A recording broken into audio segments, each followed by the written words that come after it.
So Form 3 is pretty simple. It shouldn't take us very long to go through this. Obviously, the intent of it is pretty clear. Once again, I'll be making use of a timer here. So I've got a timer now called Countdown.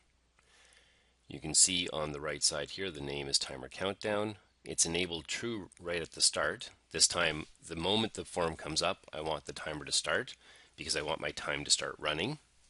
In this case, the timer is counting down that 6 seconds and then recognizing whether I was successful in clicking exactly 6 times during that time frame. So the interval is 6,000, and if you take a look at it, as I click on the button, zoom in here, as I click on the button, my count is increased, so it's counting the number of clicks.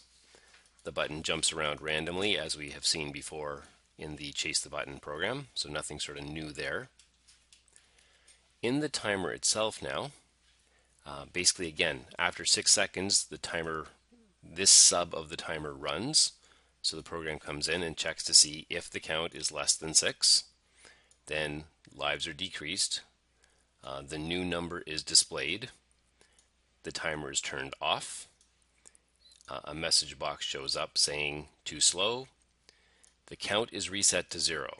Okay, so this is sort of one of those key points that people will tend to miss.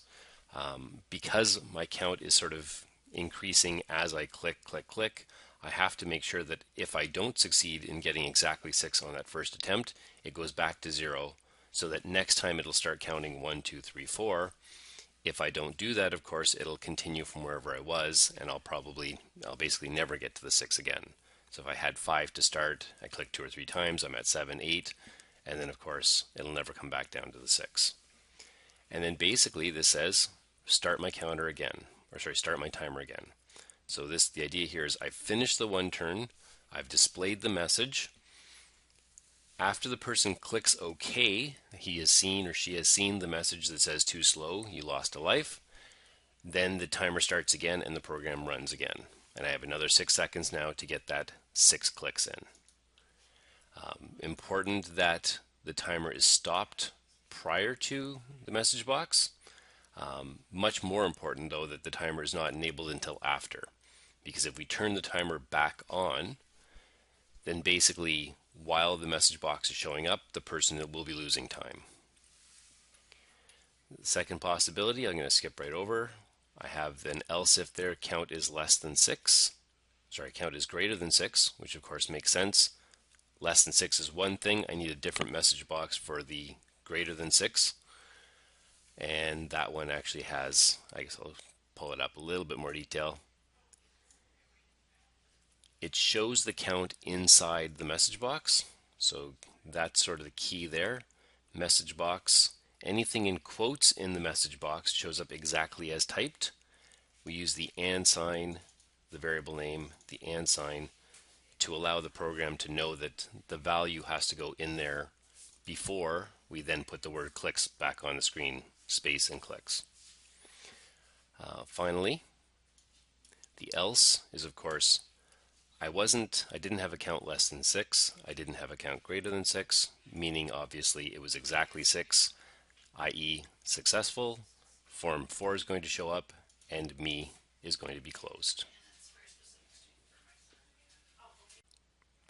So one last thing, I've declared my variable here at the top of the form. You'll notice it's right up underneath the public class form.